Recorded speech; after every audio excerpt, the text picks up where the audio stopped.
Okay, so the first idea, and this is kind of the key idea, and those of you who have been in the book club now for a couple of months, you know this. We discussed it in great depth during our first month when we were looking at Eckhart Tolle's The Power of Now.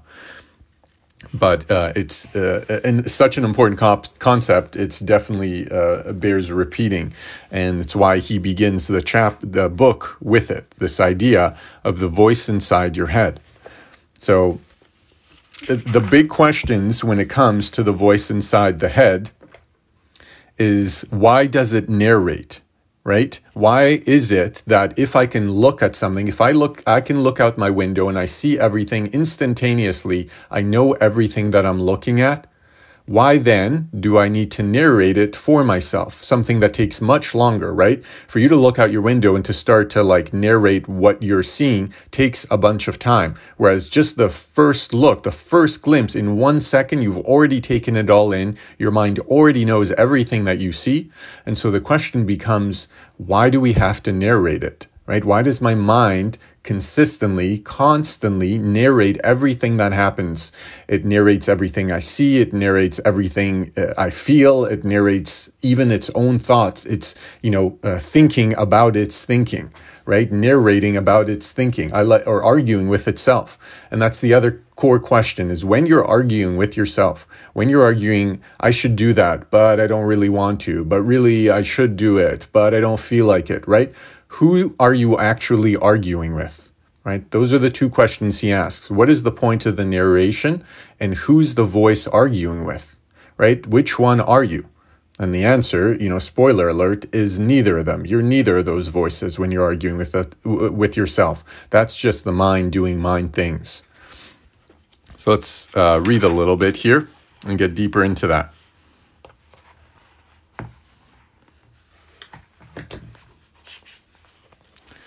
And he says here, notice that the voice takes both sides of the conversation. It doesn't care, it doesn't care which side it takes, just as long as it gets to keep talking.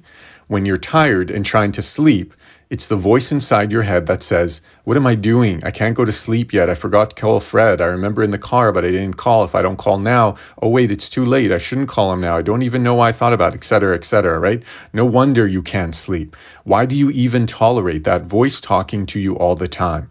Even if what it's saying is soothing and nice, it's still disturbing everything you're doing.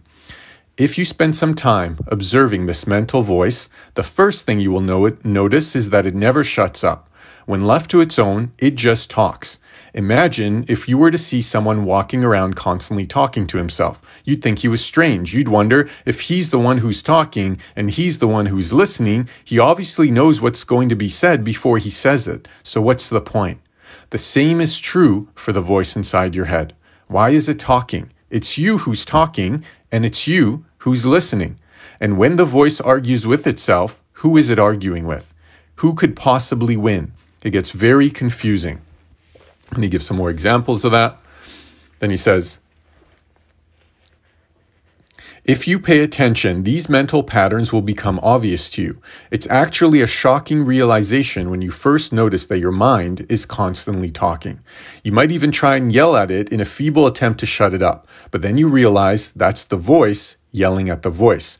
Shut up, I want to go to sleep. Why do you have to talk all the time?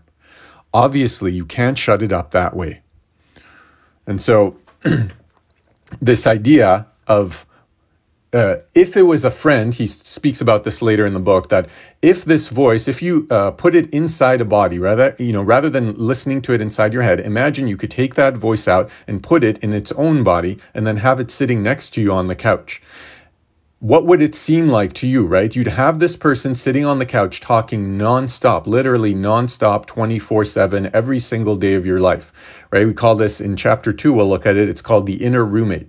Now, if you had a roommate like that who would never stop talking, half the time at least, it's wrong about what it says, right? We know that from our experience, that oftentimes the things it makes us feel, say, do, often end up, on reflection, ending up being the wrong thing. So we know that at least half the time, if not much, much more than that, it's wrong. How long would you last with that roommate sitting next to you talking like that, right? You probably wouldn't make it through an hour.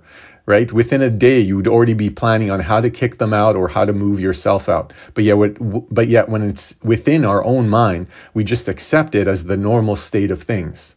And so this book, as well as, The Power of Now, as well as Marcus Aurelius Meditations, as well as Epictetus, as well as Edith Eger's The Choice, all these books, just to name a few, all talk about this idea of we have to release our attachment to this voice and, even more so to our external circumstances, right? So let's read a little more about that.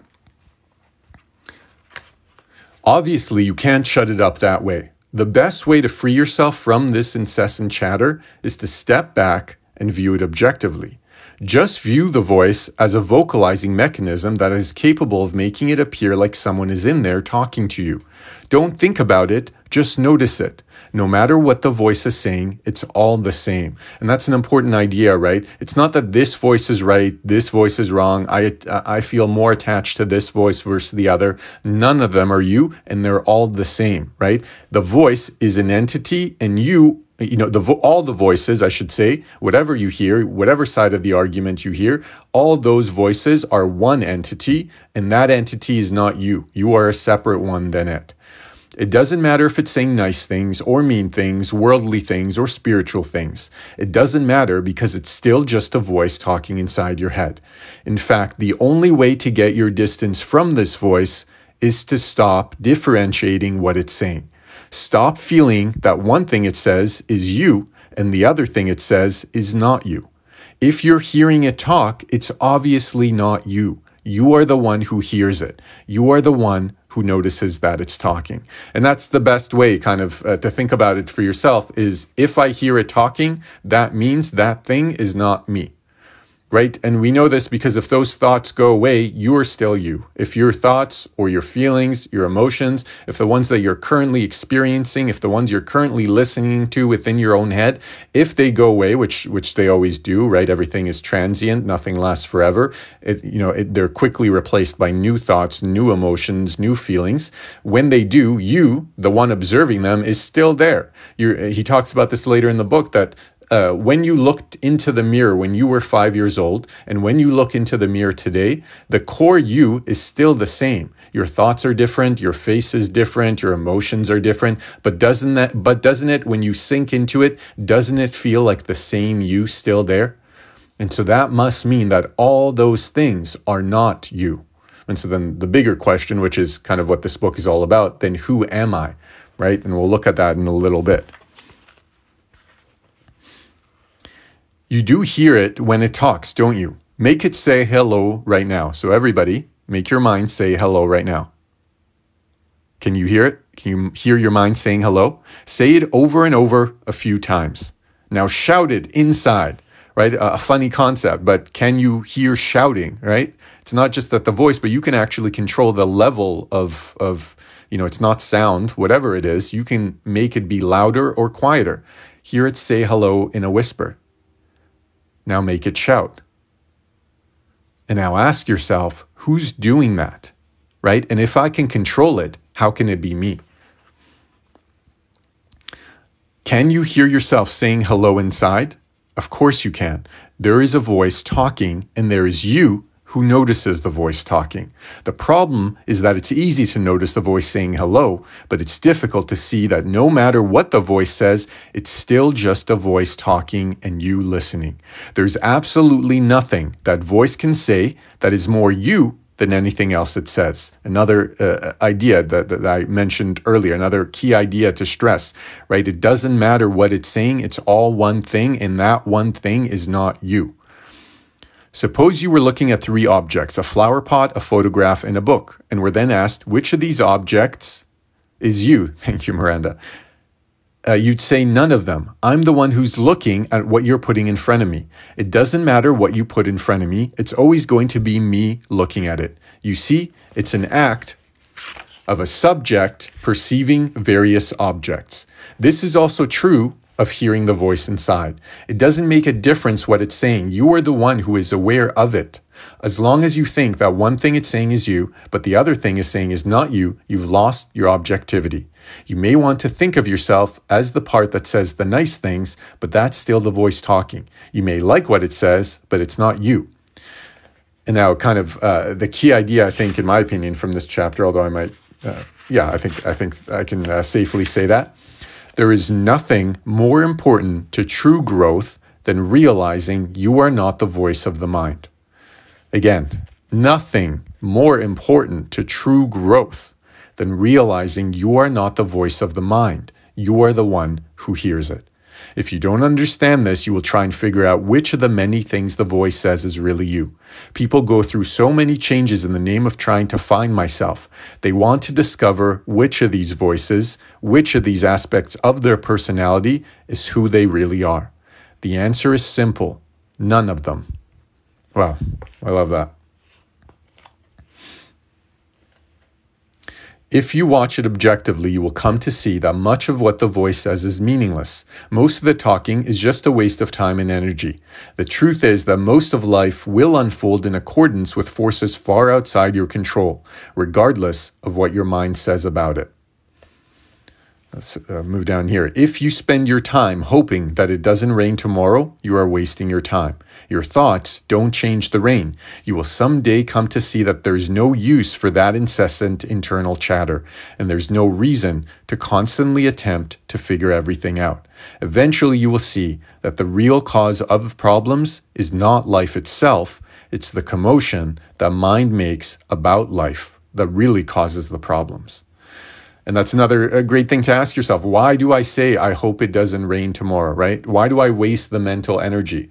And so in his second book, The Surrender Experiment, that's what the experiment in the title is about. He decided he no longer wants to listen to his mind's likes and dislikes, and that he wants to lean into whatever the universe puts in front of him, whether his mind says it likes it or it wants to do it or not. And this book is about kind of the way that his life unfolded once he took up that experiment.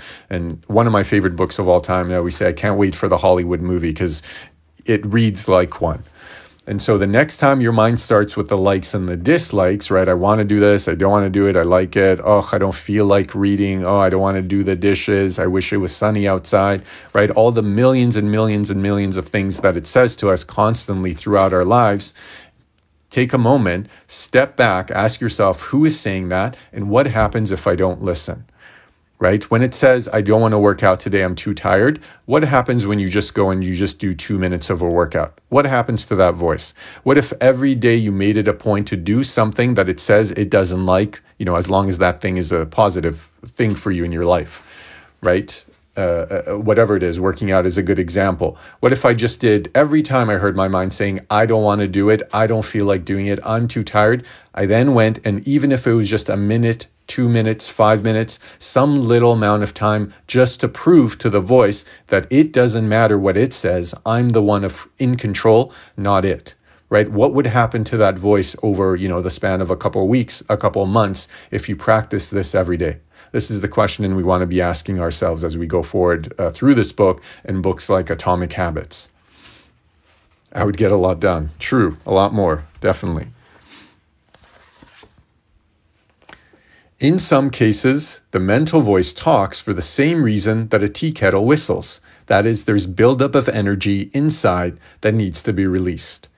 If you watch objectively, you will see that when there's a buildup of nervous, fearful, or desire-based energies inside, the voice becomes extremely active. And so when your likes and dislikes are really turned up and it sounds like they're really trying to take over, ask yourself, is there a build-up, like tune in, close your eyes for a second, take a deep breath, turn your the spotlight of your attention inward and ask yourself, is there a build-up of nervous, fearful, or desired-based energies? And if there are, can I just observe them, right? That's kind of the key that we'll talk about a lot more in depth as we go through this book. Is there, what happens if I just sit back in the seat of my awareness and just observe those things? Just observe the nervous energy. Just observe the fearful or desire-based energies. Not trying to achieve, not trying to change anything, not trying to make anything happen. Just sitting back as a separate entity and observing those things happen. What happens? Do they change? And, if not immediately, what if I spend a little more time? What if tomorrow I try it again? Does it change then? And just see the results for yourself. You don't have to take anybody's word for it. These are things that you just get to try for yourself and see. This is easy to see when you are angry with someone and you feel like telling them off. Just watch how many times the inner voice tells them off before you even see them. When energy builds up inside, you want to do something about it. The voice talks because you're not okay inside, and talking releases energy. That's super insightful.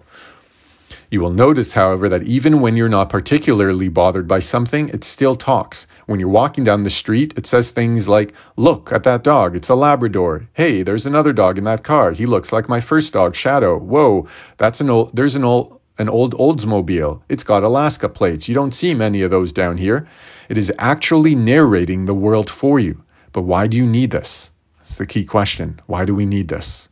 You already see what's happening outside. How does it help to repeat it to yourself through the mental voice? You should examine this very closely. With a simple glance, you instantly take in the tremendous detail of whatever you're looking at. If you see a tree, you effortlessly see the branches, the leaves, and the flowering buds. Why then do you have to verbalize what you have already seen? It does sound like a second personality, right? It sounds like we all have this personality split. So the question is, why? What's the purpose? How does it help me? Does it add value to my life, or does it take value away? And what this book and many books like it say is that it sucks our energy, and it's only taking value away. The only time we want to be using our thinking, and the Stoics talk about this a little bit too, the only time we want to be using our thinking is when we're actively aware of what we're thinking and we have intention behind it. So if you have to write a paper for school, of course, you want to be thinking. And in some respect, especially when you're doing artistic things, you want to even be lost in thought. It's okay to sometimes be lost in thought. But what Eckhart says about that is every few minutes when you're doing that, sit back, take a breath, look around yourself, situate yourself back in the world and recognize that you are lost in thought, this time on purpose, and make sure that you're still lost in the right kind of thinking, right? That the mind didn't go off to, complaining about something or remembering something embarrassing you did 15 years ago that you've replayed in your mind a million times, right? So it's active thinking. Thinking with purpose, not just allowing it to 24/7 be talking like the most annoying roommate you could ever have. What you'll see if you study this carefully is that the narration makes you feel more comfortable with the world around you. Like backseat driving, it makes you feel as though things are more in your control. You actually feel like you have some relationship with them. A tree is no longer just a tree in the world that has nothing to do with you. It is a tree you saw, labeled, and judged. By verbalizing it mentally, you brought that initial direct experience of the world into the realm of your thoughts. There it becomes integrated with your other thoughts, such as those making up your value system and historical experiences. What you end up experiencing is really a personal presentation of the world according to you, rather than the stark, unfiltered experience of what is really out there. And so to recap, he's saying the two main reasons that we do this is to release energy and to make ourselves more comfortable and feel more safe and connected to the world around us. But his thesis is that we don't need that for either of those things. That if we sit back in the seat of our awareness and release our attachments to our thoughts and feelings, just notice them like clouds going through the sky, but not actually being part of the sky, then we can find a deeper, more meaningful sense of inner peace. And this entire book is about how do we attain that? How do we separate ourselves? How do we build that separation between me and my mind, me and my thoughts, so that I can find that inner stillness? You have to watch this very carefully because you do it all the time. You're walking outside in the winter, you start to shiver and the voice says, "It's cold." Now, how did that help you? You already knew it was cold. You're the one who's experiencing the cold. Why is it telling you this? You recreate the world within your mind because you can control your mind, whereas you can't control the world. So once again, right, a way to have this fake sense of safety. right? I can't control the things I don't like, but if I think about them, if I replay them, if I give my own opinion, that gives me some sense of control. Even though when you reflect on it in that way, you realize quickly that it doesn't actually add any control whatsoever. It's still cold outside, whether I complain about it internally or not. So what is the purpose? What is the use of it? How does it add value to my life? And the answer is it really doesn't. And why? And so the next question would be, why would I do things that don't add value to my life, especially when we're talking about something that I do 24/7? Why would I do something that only depletes my energy and doesn't actually give me the benefit of control, right?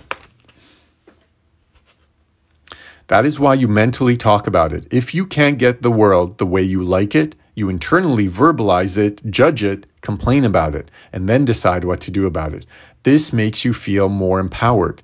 When your body experiences cold, there may be nothing you can do to affect the temperature, but when your mind verbalizes it's cold, you can say, we're almost home, just a few more minutes. Now you feel better.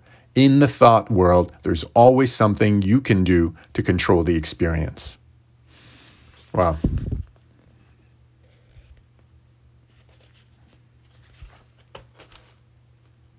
Yes, KS.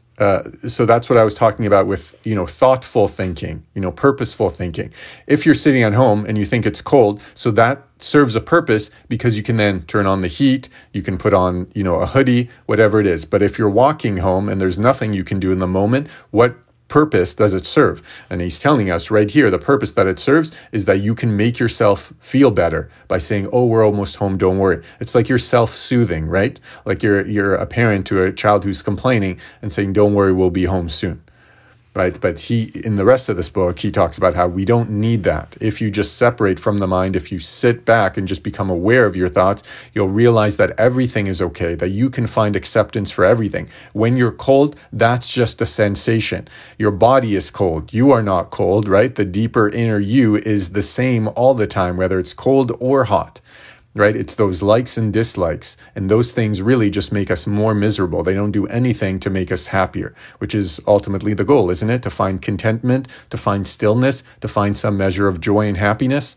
And so if the things we're doing don't do that, if they actually do the opposite, what is the point of doing them?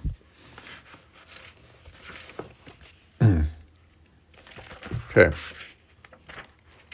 These lives are going to go a little faster than some of the other ones because this book has like nice, short, succinct chapters, which is great for reading. But we'll be able to get through stuff a lot quicker than we do with other books. You will come to see, and this is, again, a core idea here, or a core summary of ideas. You will come to see that the mind talks all the time because you gave it a job to do. You use it as a protection mechanism, a form of defense. Ultimately, it makes you feel more secure. As long as that's what you want, you will be forced to constantly use your mind to buffer yourself from life instead of living it. The world is unfolding and really has very little to do with you or your thoughts. It was here long before you came, and it will be here long after you leave.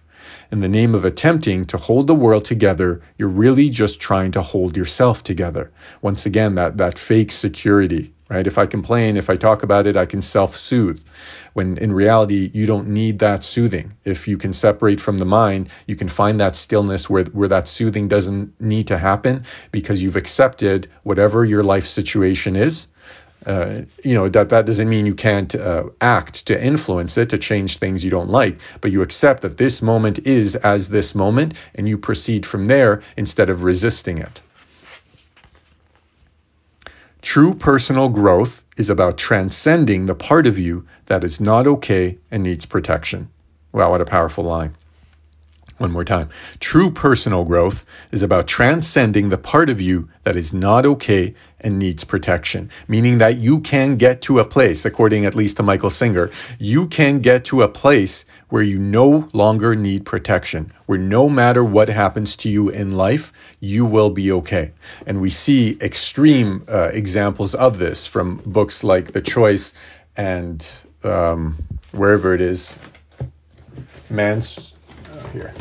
man's search for meaning, right? These are the examples I always give because they're the most extreme version of this, that these two people went through the Holocaust, through some of the worst experiences that any humans have had to ever go through, and still somehow found a way to internally be strong and to proceed with a mindset towards healing and growth. Right? So if they can do it, this is what I tell myself all the time, if they can do it in that situation, then I sure as heck can in whatever situation I'm facing. And that's not denying your reality, since I know that's, often the complaint about it. It's not denying your reality. You still deal with your reality, but you deal with it from a place that is focused on healing and growth, not a place that is, causing you to suffer about your suffering, right? I used to say this a lot. I haven't recently, but kind of the line that I repeat to myself in my head all the time is no more suffering about your suffering. Whatever the world decides is your fair share of suffering, you accept it as is and you proceed accordingly. You create a place inside you, as the Stoics called it, the inner citadel, where no matter what the externals are, internally you are fine. Right? An impenetrable fortress inside you. The inner citadel is an idea that the Stoics came up with. So how do we transcend? This is done by constantly remembering that you are the one inside that notices the voice talking. That is the way out. The one inside who is aware that you are always talking to yourself about yourself is always silent. It is the doorway to the depths of your being.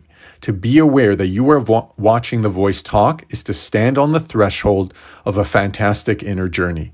If used properly, the same mental voice that has been the source of worry, distraction, and general neuroses can become the launching ground for true spiritual awakening.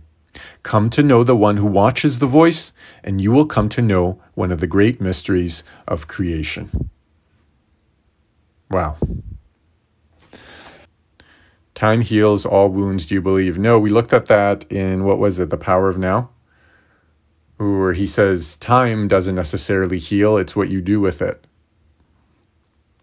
No, and we know that because there's many miserable 80-year-olds, right, that are still living in the past. They still haven't disidentified from the voice in the mind, and that's the danger of it. That's why we're doing this work, is because if you don't wake up, right? The original version of, or the original meaning of the word woke before it was bastardized was just meant awake to having some self-awareness.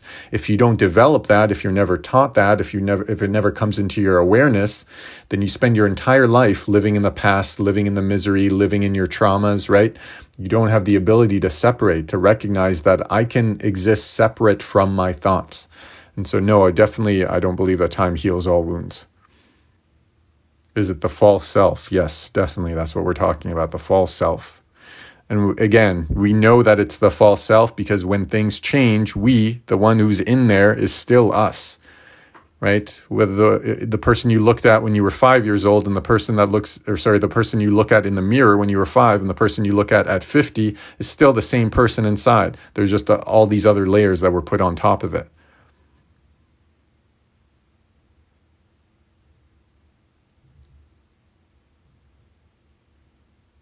So this isn't about silencing the voices. It's about just accepting it and detaching from it.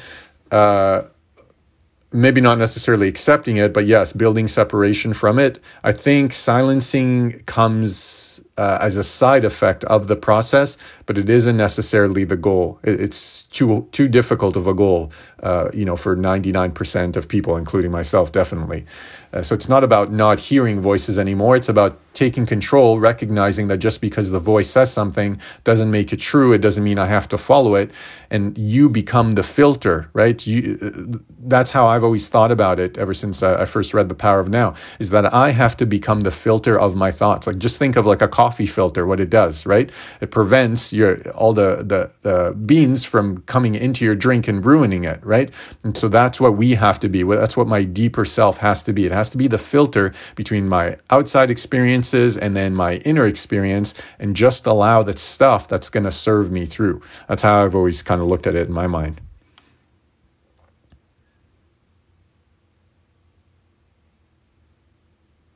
You're welcome, Van.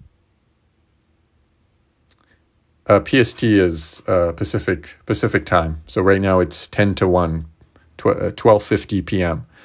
So 5 p.m. PST, 4 hours and 10 minutes from now is the second live. Do you believe in destiny or fate? I don't know, and I do my best to not concern myself with things that I have no way of knowing, is my usual answer to that. It's not really important because I can't get I can't get an answer. I'll never have an answer, and so, in the spirit of filtering thoughts that serve me, if you want to use that as a way to motivate yourself, inspire yourself, then that's great. But just as like a mental masturbation exercise, which is fun sometimes if you're sitting around, smoking a joint with some friends, then we go down that road. But on day-to-day living, it's not really important. That's how I see it. That for me, I'm just talking about myself. It's not really important to me because I can't know the answer. What do you think happens when somebody has schizophrenia? Where does that place come from? Yeah, that's a totally different thing. That's something that's actually going on in your brain. It's obviously a medical condition. Yeah, and I'm not an expert on it, so I don't want to speak on it. Just describe myself constantly fighting with me. So sad, but glad that there is a way to stop. Yes, don't feel sad. I spoke about this yesterday. Feel inspired and excited that you have this awareness. That's the first step. You are now on the road towards getting rid of that or to changing things to better yourself. And so don't feel sad. Feel motivated, inspired, excited. It's hard to let go of the chatter when for so long it was the thing that kept me from deep despair. True, it's all hard. That is true. I'd also say it's probably the thing that's responsible for that feeling of deep despair in many ways. Obviously, if you've had your traumas, those things are responsible, but those traumas only lasted till they lasted, right? Everything else was, at least in part for most people, was the voice, right? Continuing that process, re-traumatizing you over and over. And you can see a very simple example of that when you think about something embarrassing that happened to you when you were a kid. How many times has your mind gone back to that thing and made you feel bad about it, right? It doesn't even exist anywhere else in the world in anybody else's mind anymore, but you, 15 years later, are still lying in bed at night feeling completely enveloped by the shame and embarrassment of this thing that no longer exists anywhere else in the world. And so in those moments, it's helpful to ask your mind, why are you doing this to me? How does this help me? How is this fair? And in the Four Agreements, wherever, I can't find it now, but in the Four Agreements, he talks about that idea, about how many, other animals, they only have to pay for their mistakes once. They make the mistake, they get punished for it, in whatever way it is, and then they move on. But we humans punish ourselves hundreds and thousands of times for the same mistake. So how is that fair? Why would I allow, I wouldn't allow somebody else, if I could have my mind sitting next to me on the couch, I wouldn't allow my mind that other person to constantly make me feel bad about the same thing over and over and over again. Eventually, and probably very quickly, I would say, enough, shut up. I don't want to hear about it. It's gone. It happened 15 years ago. Why are you still talking about it? But when it happens inside our own mind, we just accept it. Oh, sure, I have to listen to this entire story play out for the thousandth and one time and first time, right? For what? What reason? How does it help me? Why is that fair? I thought me and my mind, I thought we're together, right? Aren't we supposed to be together on this mission through life? Why is it causing me this pain? Right? So that's a very helpful way to, almost use anger to start building that separation. Why are you doing this to me? How does this help me? And the answer is it doesn't. Who's doing the thinking? The mind is. Just like who's doing the digesting? Your stomach is, right? It has a purpose. But we don't, when our stomach is upset, we don't let that cause us to question everything we've done in life, make us feel bad about ourselves, believe that nothing, that it's always going to be this way and that nothing will help fix it, right? But when it's our mind, we do all those things. We attach too much meaning to everything that happens instead of just recognizing that's the job of the mind. That's how we've evolved. That's why we're at the top of the food chain. Is because we have this mind, but we got to use it for our purpose, for our benefit. I thought thoughts help shape your reality. they definitely, I don't know if they help, but they shape your reality. And that's the whole point, is we want to shape the reality we want. We don't want to allow the mind, just like you wouldn't let a child drive your car, you don't want the mind driving your life either. Not without some self-awareness and separation from it. Do you need the voice in social situation? How to respond? Michael Singer would say, no, you don't need the voice ever. You just need to come into yourself, into your true self, and then you just react moment by moment based on your true intuition and intellect, not the mind's opinions. But that's just his belief, and many other people's beliefs, but it doesn't necessarily mean it's true. That's the mind also saying, is this true? Is this not true? That's just more thinking.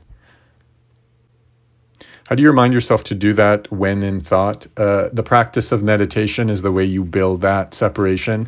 And the thing is, when you practice meditation, after a little bit, it'll start to happen on its own. You'll be lost in thought, and then you'll just get this snap of like awareness of, oh, wait, I'm doing it, right? And you don't really have to do anything. For me, this took a long time, like a couple of years of kind of meditative practice. I was not continuous at the time, but just a bunch of meditation practice. For me these days, it's changes in my the physical sensations of things like anxiety, fear, anger, stress. You notice in your body, you suddenly feel that kind of like tension in your stomach or your chest or your jaw, and that alerts you, right? So I'll notice something is off in my body, not, a deeper eye, but almost not consciously. There will just suddenly spring up this awareness, oh, I'm clenching my jaw. And then I turn towards the mind. When you realize that, then that's when the word comes in. Then you turn towards the mind, ask yourself, what's happening in my mind right now? What's happening in my body? What's causing this? And then you have that kind of what Viktor Frankl says, that between the impulse and the response, there's a space. And in that space rests your growth and freedom. And so it's all about creating that space so that you can get to that growth and freedom. I have ADHD. I really struggle with meditation. Yeah, I do too. It's not an excuse, and I don't mean to be harsh, but it's because I have to constantly remind myself of that.